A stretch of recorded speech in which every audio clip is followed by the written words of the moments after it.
Good morning friends. સ્પર્ધાત્મક પરીક્ષાઓ માટેના અગત્યના કરંટ અફેર્સ જોઈ લઈએ. આજની તારીખ છે 12 જાન્યુઆરી 2021. પહેલો ક્વેશ્ચન છે, રાષ્ટ્રીય યુવા દિવસ ક્યારે મનાવાય છે? જવાબ છે 12 જાન્યુઆરી. તો પ્રત્યેક વર્ષે 12 જાન્યુઆરીના દિવસને સ્વામી વિવેકાનંદની જે જન્મ જયંતિ છે એના અવસર ઉપર રાષ્ટ્રીય યુવા દિવસ મનાવવામાં આવે છે. આ દિવસ ઉજવવાનો મુખ્ય ઉદ્દેશ્ય દેશના ભવિષ્ય મનાતા યુવાઓના તર્કસંગત વિચારને પ્રોત્સાહન આપવાનો છે. દેશ પ્રત્યે સ્વામી વિવેકાનંદનું જે યોગદાન હતું એને જોતા ભારત સરકારે 1984માં તેમના જન્મદિવસને રાષ્ટ્રીય યુવા દિવસ તરીકે ઘોષિત કર્યો હતો અને ત્યાર પછી પ્રથમવાર 1985માં નેશનલ યુથ ડે એટલે કે રાષ્ટ્રીય યુવા દિવસની ઉજવણી કરવામાં આવી હતી. ઇન્ટરનેશનલ યુથ ડે એ 12 ઓગસ્ટના દિવસે છે, જ્યારે નેશનલ યુથ ડે એ 12 જાન્યુઆરીના દિવસે છે. તો આ દિવસે શું કરવામાં આવે છે કે દેશભરમાં વિદ્યાલયો, મહાવિદ્યાલયો કે શાળાઓમાં કાર્યક્રમોનું આયોજન કરવામાં આવે છે, જેમાં રેલીઓ નીકાળાય છે, યોગાસન, પૂજાપાઠ, વ્યાખ્યાનો, સાહિત્ય પ્રદર્શનની જેવું ઇતર પ્રવૃત્તિઓ જે કરવામાં આવે છે એ રીતે યુવાઓના ટેલેન્ટને એક રીતે પ્રોત્સાહન મળે એવા કાર્યક્રમોનું આયોજન કરવામાં આવે છે. સ્વામી વિવેકાનંદ એ આધુનિક માનવના આદર્શ પ્રતિનિધિ છે. તેમનો જન્મ 12 જાન્યુઆરી 1863ના રોજ કોલકાતા ખાતે થયો હતો. જન્મથી જે નામ આપવામાં આવે છે તેમનું મૂળ નામ નરેન્દ્રનાથ દત્ત હતું. તેઓ ખાસ ફેમસ થયા હતા 1893ના જે અમેરિકાના શિકાગોમાં વિશ્વ ધર્મ મહાસભામાં જે તેમણે પ્રવચન આપ્યું. પ્રવચનની શરૂઆત તેમણે કરી હતી કે મારા વાલા અમેરિકી ભાઈઓ અને બહેનો. તો એ સાથે તાળીઓના ગડગડાટથી એમને વધાઈ લેવામાં આવ્યા હતા અને એ પછીથી એ ભારતની સંસ્કૃતિને તેઓ વિશ્વ સ્તરે લઈ ગયા હતા. આગળ જતાં તેમણે રામકૃષ્ણ મિશનની સ્થાપના કરી હતી. તેમણે ખાસ જે યુવાઓ માટે જે ધ્યેય મંત્ર આપ્યો હતો કે ઉઠો, જાગો અને ધ્યેય પ્રાપ્તિ સુધી મંડ્યા રહો. આપણા બધા માટે ખૂબ આદર્શ વ્યક્તિ કહેવાય કે પ્રોત્સાહન આપે છે એક રીતે આપણને. સંયુક્ત રાષ્ટ્ર જળવાયુ શિખર સંમેલન COP24 26 છે, 24 કેમ થયા? COP26ના અધ્યક્ષ કોને નિયુક્ત કરવામાં આવ્યા? તો જવાબ છે આલોક શર્મા. તો આલોક શર્મા એ બ્રિટિશ ઇન્ડિયન મિનિસ્ટર છે, જેઓ UK પ્રાઇમ મિનિસ્ટર બોરિસ જોન્સનના કેબિનેટના મંત્રી છે. તેઓ હમણાં સુધી બિઝનેસ સેક્રેટરી COP26ના અધ્યક્ષ તરીકે કાર્યરત હતા. હવેથી તેઓ સંપૂર્ણ રીતે આ COP26ના અધ્યક્ષ તરીકે કાર્યરત થશે.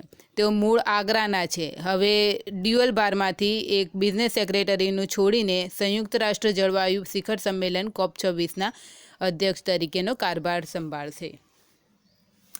એરો ઇન્ડિયા શો 2021નું આયોજન ક્યાં કરવામાં આવશે? બેંગલુરુ. તો એરો ઇન્ડિયા શો એ ફેબ્રુઆરી 2021માં આયોજિત કરવામાં આવશે. રક્ષામંત્રી રાજનાથ સિંહે એશિયાના સૌથી મોટા એરો ઇન્ડિયા શોના રોડમેપની સમીક્ષા કરી હતી.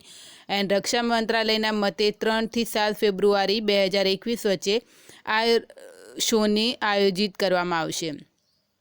આ શો એ વિમાનન ક્ષેત્રમાં થઈ રહેલી પ્રગતિ અને નવા વિચારોથી દુનિયાને અવગત કરવાનું એક મોટું મંચ છે.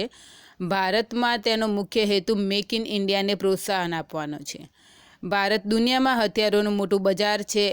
આ ઉત્સવમાં દુનિયાભરના લોકોની નજર એક રીતે ભારત ઉપર રહે છે.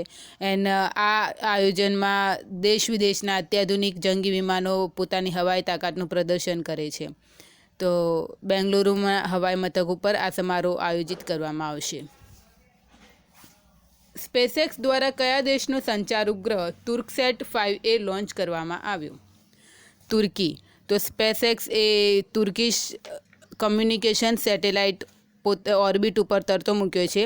એનું લોન્ચ તેમણે ફાલ્કન 9 રોકેટ દ્વારા સ્પેસ લોન્ચ કોમ્પ્લેક્સ 40ના ઉપરથી કર્યો છે.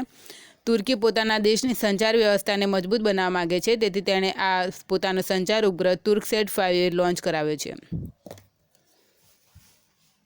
સ્પેસએક્સનું 2021નું આ પ્રથમ મિશન હતું.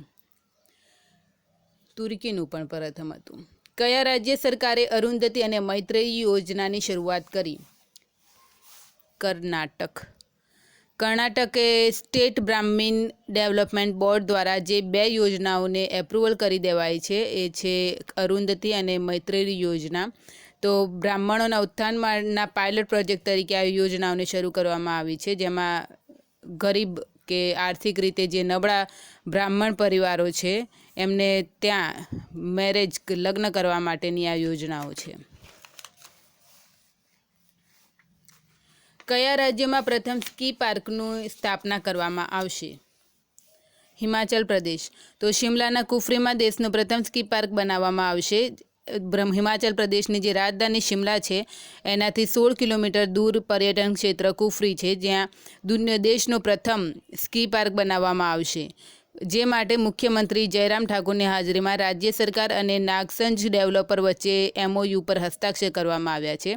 આ યોજનાથી લગભગ 1000 લોકો માટે રોજગારની તકો સર્જાશે એન્ડ 250 કરોડના ખર્ચથી 5.04 એકર ભૂમિ ઉપર આ સ્કી પાર્ક વિકસાવવામાં આવશે, જેમાં ઇન્ડોર સ્કી પાર્ક, પેલેટિયર મોલ, 5 સ્ટાર હોટલો, amusement park, gaming zone, food court, shopping arcade વગેરે જેવી સુવિધાઓ ઉપલબ્ધ કરવામાં આવશે. આ બધાથી શું થાય છે? પર્યટનને પ્રોત્સાહન મળે છે. હિમાચલ પ્રદેશ જેવા દેશો છે એ એમનું મુખ્ય જે આવકનું સાધન જ પર્યટન છે, તો એના માટે તેઓ વધારે પ્રયત્નશીલ રહે છે. Henley and partners passport index 2021 મુજબ ભારત શક્તિશાળી પાસપોર્ટ સૂચિમાં કયા સ્થાને છે? તો 85. તો 2021ની હેનલી એન્ડ પાર્ટનર્સની પાસપોર્ટ ઇન્ડેક્સ 2021 બહાર પાડવામાં આવી છે, જેમાં ગ્લોબલ રેન્કિંગમાં જાપાનનો પાસપોર્ટ એ દુનિયાનો સૌથી શક્તિશાળી પાસપોર્ટ છે. આ પણ ક્વેશ્ચન પૂછાઈ શકે છે. આ સૂચિમાં 2020ની અપેક્ષાએ ભારત એક સ્થાન પીછું આવી ગયો છે એન્ડ ચીન આપણા કરતાં સારું છે કે 70મા સ્થાને છે. આમાં શું હોય છે કે ભારતનો જે 85મો રેન્ક છે એનો મતલબ એ છે કે દુનિયાના 58 દેશો ભારતીય પાસપોર્ટ ધારકોને વિઝા ઓન અરાઇવલ આપે છે. ઠીક છે, એમાં અગાઉથી વિઝા લેવાની જરૂર રહેતી નથી. અને આ સ્થાન ઉપર ભારતની સાથે તજાકિસ્તાન પણ છે. તો 2020માં ભારતના 84મા સ્થાને હતું. એ વખતે પણ 58 દેશોએ જ વિઝા ઓન અરાઇવલની ભારતને મંજૂરી આપી હતી, અને આ વખતે પણ એટલું જ છે. મે બી બીજા દેશોને વધારે મળી ગયા હશે.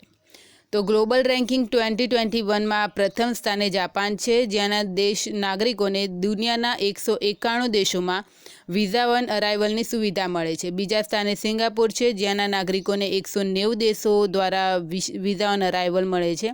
એન્ડ ત્રીજા સ્થાન ઉપર દક્ષિણ કોરિયા એન્ડ જર્મની સંયુક્ત રૂપે છે, જ્યાંના નાગરિકોને 189 દેશોના દ્વારા વિઝા ઓન અરાઇવલ આપવામાં આવે છે, ભારતને 58 દેશો દ્વારા. આ ચીનમાં 70 છે, જ્યારે પાકિસ્તાનનું સ્થાન 107 છે. આપણા પાડોશી દેશોનું પણ ધ્યાન રાખવું જોઈએ ને. તો હેનલી એન્ડ પાર્ટનર્સ શું કરે છે? ઇન્ટરનેશનલ એર ટ્રાન્સપોર્ટ એસોસિએશનના આંકડા આધારિત એક પાસપોર્ટ ઇન્ડેક્સ બહાર પાડે છે, જે કોઈપણ દેશના પાસપોર્ટની તાકાત કે રેન્કિંગ આધારે આપવામાં આવે છે કે નહીં, તેના નાગરિકો કેટલા દેશોમાં પૂર્વ વિઝા વિના સફર ખેડી શકે છે. તો વિઝા ઓન અરાઇવલની સુવિધા સામાન્ય રીતે મિત્ર દેશોને આપવામાં આવે છે, જેના નાગરિકોથી એમને એમ લાગે કે નહીં, આ નાગરિકોથી પોતાના દેશને જોખમ હોતું નથી, તમે ગમે ત્યારે આવી શકો છો એમ. તો ભારતને ફક્ત 58 દેશો એપ્રુવલ આપે છે. કોના નેતૃત્વમાં ભારતીય મહિલા પાયલટની એક ટીમે ઉત્તર ધ્રુવની ઉડાન ભરી? ઝોયા અગ્રવાલ. તો એર ઇન્ડિયાની મહિલા પાયલટોની એક ટીમે દુનિયાના સૌથી લાંબા હવાઈ માર્ગ ઉત્તર ધ્રુવ ઉપર ઉડાન ભરીને કીર્તિમાન રચ્યો છે. અમેરિકાના સાન ફ્રાન્સિસ્કો શહેરથી ઉડાન ભરીને આ ટીમ ઉત્તર ધ્રુવથી થઈને બેંગલુરુ પહોંચી અને લગભગ 16,000 કિલોમીટરનો પ્રવાસ કર્યો, એટલે કે નોન સ્ટોપ 9 જાન્યુઆરીથી 11 જાન્યુઆરી સુધી. જે ઉડાનના કેપ્ટન જોયા અગ્રવાલ છે. આ ઉપરાંત દુનિયામાં પ્રથમવાર આવું બન્યું છે જ્યારે આવી ઉડાનમાં ઉત્તર ધ્રુવ ઉપરથી આવી ઉડાન ભરવામાં આવી હોય અને તેમાં તમામ પાયલટો એ મહિલાઓ છે. એમાં captain Zoya Agarwal, captain Thanmai Papagari, captain Akanksha Sonaware and captain Shivani Manhari. તો જોયા અગ્રવાલ એ અનુભવી અને કુશળ પાયલટ છે, જેમણે પાસે 8,000 કલાકથી વધુ ઉડાનનો અનુભવ છે. ઇન્ડિયા પોસ્ટ પેમેન્ટ બેંકના પ્રબંધ નિર્દેશક કોણ બન્યા? જે વેંકટરામુ. તો જે વેંકટરામુએ ઇન્ડિયા પોસ્ટ પેમેન્ટ્સ બેંકના પ્રબંધ નિર્દેશક અને મુખ્ય કાર્યપાલક અધિકારીનો કાર્યભાર સંભાળ્યો છે. આ પહેલાં તેઓ ઇક્વિટાસ સ્મોલ ફાઇનાન્સ બેંકના મુખ્ય ડિજિટલ અધિકારી હતા. તેઓને 3 વર્ષ માટે ઇન્ડિયા પોસ્ટ પેમેન્ટ્સ બેંકના પ્રબંધ નિર્દેશક અને સીઈઓ તરીકે નિયુક્ત કરવામાં આવ્યા છે. ઇન્ડિયા પોસ્ટ પેમેન્ટ્સ બેંકની શરૂઆત પ્રધાનમંત્રી શ્રી નરેન્દ્ર મોદી દ્વારા 1 સપ્ટેમ્બર 2018ના રોજ કરવામાં આવી હતી, જેની સ્થાપના સંચાર મંત્રાલયના ટપાલ વિભાગ હેઠળ કરવામાં આવી હતી, જેમાં ભારત સરકાર એ 100% ભાગીદારી ધરાવે છે. સંપૂર્ણ સુરક્ષિત છે. તો આ બેંકની સ્થાપના સામાન્ય નાગરિકો માટે સૌથી સુલભ, સસ્તા અને વિશ્વસનીય બેન્કિંગનું નિર્માણ કરવાનો હતો, જેનો મુખ્ય ઉદ્દેશ્ય રોકડને બદલે બેન્કિંગ સેવાઓથી જોડાયેલ સમસ્યાઓ દૂર કરીને ટપાલ વિભાગમાં પણ બેન્કિંગનો લાભ ઉપલબ્ધ કરાવવાનો છે. ટપાલ વિભાગનો ફાયદો એ છે કે એ દેશના દરેક ખૂણે સામેલ છે, તો એના દ્વારા બેન્કિંગની સુવિધાઓને પણ દરેક ખૂણા સુધી પહોંચાડી શકાય છે. તો હમણાં ઇન્ડિયા પોસ્ટ પેમેન્ટ્સ બેંકની જે ભરતી આવી છે, તો ભરી દેજો. 20 જાન્યુઆરી સુધી છે, જેને ભરવા જેવું લાગતું હોય એવું. પશ્ચિમી રેવાડી મંદાર ડેડિકેટેડ ફ્રેટ કોરિડોર કોના દ્વારા રાષ્ટ્રને સમર્પિત કરવામાં આવ્યો? પ્રધાનમંત્રી નરેન્દ્ર મોદી. તો ડેડિકેટેડ ફ્રેટ કોરિડોર પશ્ચિમ ગલિયારાનું રેવાડી મંદાર ખંડ હમણાં જ પ્રધાનમંત્રી નરેન્દ્ર મોદી દ્વારા રાષ્ટ્રને સમર્પિત કરવામાં આવ્યો. આ ખંડ હરિયાણા રાજ્યમાં મહેન્દ્રગઢ અને રેવાડી જિલ્લામાં 79 કિલોમીટર અને રાજસ્થાન રાજ્યમાં લગભગ 227 કિલોમીટર બનાવવામાં આવ્યો છે, જે બની જવાથી 148 જેટલા લેવલ ક્રોસિંગ ખતમ થઈ જશે અને રાજસ્થાન, હરિયાણા અને રાષ્ટ્રીય રાજધાની ક્ષેત્રના વિભિન્ન ઉદ્યોગોને લાભ મળશે. આ ગલિયારાથી ગુજરાતમાં કંડલા, પીપાવાવ, મુન્દ્રા અને દહેજ જેવા બંદરગાહોથી બાધારહિત પૂર્વી ભારત સાથેનું માલ પરિવહન શક્ય બનશે.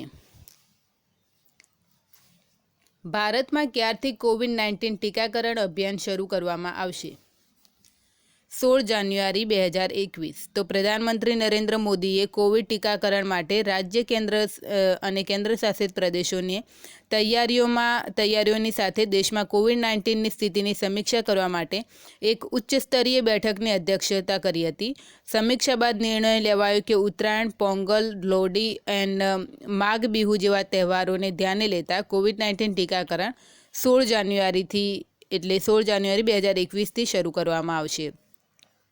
કોવિડ-19 ટીકાકરણ અભિયાનમાં લગભગ 3 કરોડ સ્વાસ્થ્ય કર્મીઓને અને શરૂઆતના જે કર્મચારીઓ છે, એટલે કે ડૉક્ટરો, એ પછી 50 વર્ષની ઉપરના લોકો અને બીમાર જેવા 50 વર્ષથી નાની ઉંમરના જે વ્યક્તિઓ છે, એમને પ્રાથમિકતા આપવામાં આવશે. શરૂઆતમાં એમને ટીકાકરણ કરવામાં આવશે.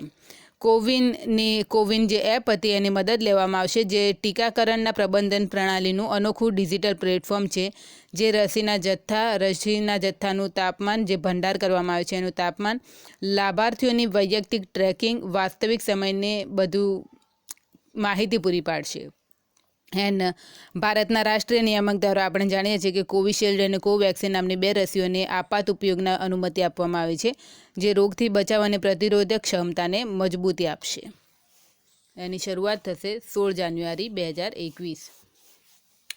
સડક સુરક્ષા સપ્તાહ ક્યારે મનાવાશે? 11થી 17 જાન્યુઆરી.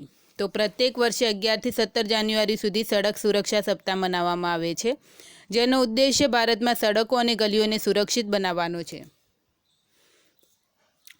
સડક સુરક્ષા સપ્તાહ સડક પરિવહન અને રાજમાર્ગ મંત્રાલય દ્વારા આ અભિયાન શરૂ કરવામાં આવ્યું છે. આ વર્ષે આપણે 32મું સડક સુરક્ષા સપ્તાહ મનાવી રહ્યા છીએ અને તેની થીમ છે સેવ your self to save your family. પોતાના બંધારણને જાણો અભિયાનની ઘોષણા કોણે કરી? ઓમ પ્રકાશ બિરલા. તો લોકસભા અધ્યક્ષ છે ઓમ પ્રકાશ બિરલા. ઉત્તરાખંડ પંચાયતી રાજ વિભાગ તરફથી દહેરાદૂનમાં પંચાયતી રાજ પ્રણાલી વિકેન્દ્રીકૃત લોકતંત્રને સશક્ત બનાવવું વિષય ઉપર આયોજિત એક કાર્યક્રમમાં લોકસભા અધ્યક્ષ ઓમ પ્રકાશ બિરલાએ પોતાના બંધારણને જાણો અભિયાનની ઘોષણા કરી.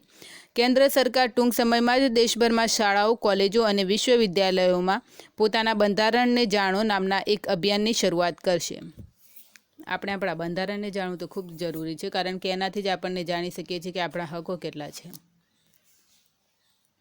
તો આજના માટે આટલું જ. Thank you.